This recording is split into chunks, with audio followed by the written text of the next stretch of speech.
Isang mainit na pagbati sa lahat ng ating mga kababayan. Napaka-importanting pagtatalakay ang gagawin po natin ngayon.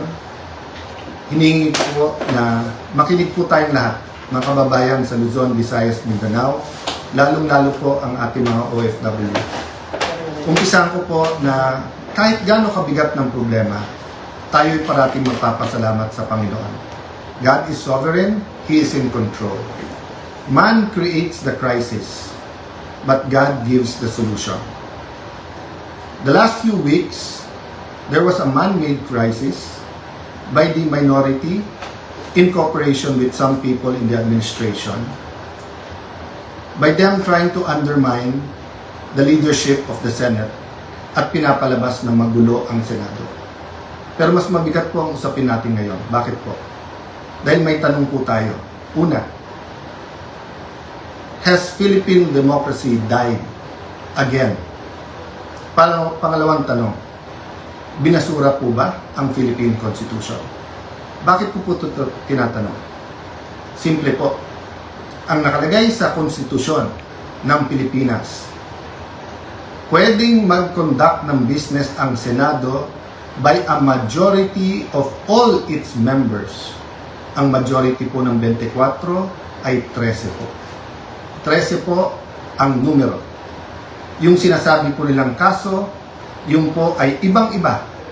Nag-adjourn po kami nung nag-walk out sila. So that means they have to call the roll at kailangan 13.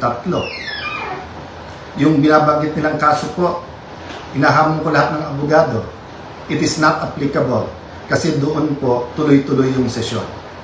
Tinigil tapos sinabing may continuing quorum po sila. Tayo po, malinaw na malinaw sa records, ay nag-adjourn last Tuesday at sinabi na tayo ay muling magre-resume ng alas 5 nung Lunes. So, what is the point of going through this? The question we have to ask ourselves is that, is the Constitution but a piece of paper to this administration? Has the judiciary ceased to function? Wala na bang Senado? Yun na po ba ang pananaw ng ating administrasyon? Ang tingin ba po ng 12 senador ay basta't kakampi mo ang Malacanang ay wala ng batas? Kung titingnan niyo po ang Rule 1 and 2 ng Senado, na ayon to sa Philippine Constitution, para i-elect ang Senate President at ang Senate President Pro Tem o Pro Tempore, ay kailangan po 13. So, paano po nila alisin si Senator Loren Legarda kung 12 lang po sila? At mapapakita po sa inyo na gusto nilang i-control ang premises ng Senado at gusto po nilang hindi mag-hearing ang Blue Ribbon Committee bukas sapagkat ay binasa po nilang rule para magkaroon po ng acting Senate President. Kailan po ba pwede magkaroon ng acting Senate President? Babasahin ko po sa inyong rule.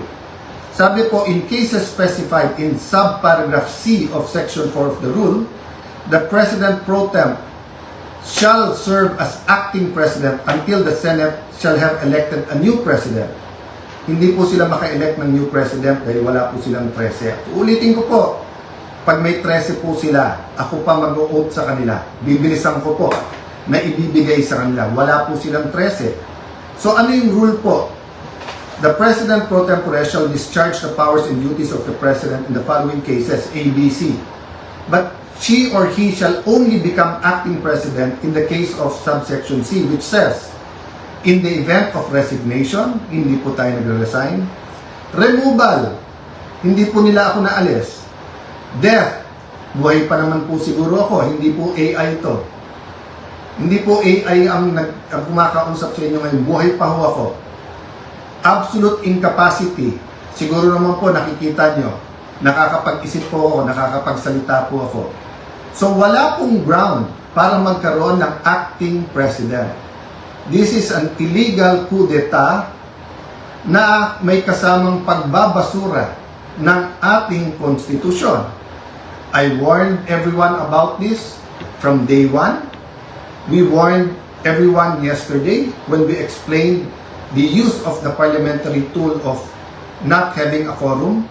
And kaninang tanghali, habang kausap ko po si Senator Marcoleta, I asked everyone, please pray, kasi at that time, balita po namin na nag-step up sila sa pagsasabing wala na yung kaso nyo, sumama lang kayo or pumunta lang kayo ng session hall. I even got a text yesterday, pumunta lang daw ako or si Senator Loren para nga at least mag-open and close. Nangyayari po minsan yan, that's a longer story. Pero naramdaman ko na po kahapon na baka may isang dumating, so 12 plus 1 equals 13. So 12 pa rin po ngayon, ay pang-11 pa rin po. Dahil sa ating konstitusyon, sa ating rules of the Senate, kailangan pong 13. Hindi po kami nagpipilit sa kapangyarihan. I can go as Senate President, even as Senator anytime. Hindi po ba ako lang ang katangi-tangi sa mga matataas na opisyal na nung nangyari yung flood control scam ay nagsabi, ba't hindi na lang tayo lahat mag-resign? Bakit po ngayon, after asking me to resign yesterday, illegal po. Actually po, hindi nila ako tinanggal. Naglagay ng acting. Senator Win, Lucian, ingat kayo dyan. You're playing around with fire. This is not just about the Senate. This is about the Philippine Constitution. Mga kababayan, sabi nila, ginawa nila to kasi naipit ang trabaho. Wala naman po silang ginawa ngayon. Kung hindi baguhin ang mga committee para walang Blue Ribbon committee hearing bukas, para hindi maimbitahan ang 18 Marines. Pinalitan nila ang presiding officer. Bakit po? Nagpakita po ba ako ng kahit anong partiality sa conduct or pag-usog ng impeachment court? Alam niyo po, madidelay po ang impeachment sapagkat pag pinalitan ang rules ay kailangan pa ho na magkaroon ng publication. So pati po ang ating mga arrangement ngayon magbabago. Bukod pa ho doon, pwede mag-motion for reconsideration kung legal. Ang problema, illegal po ang sesyon kanina. So this is their answer to the crisis they made.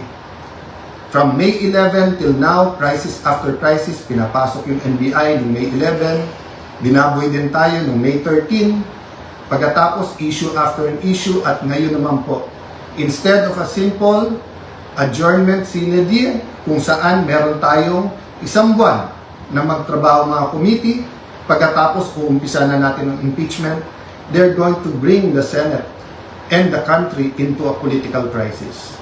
Ako'y nakikiusap sa lahat. Correct your mistakes.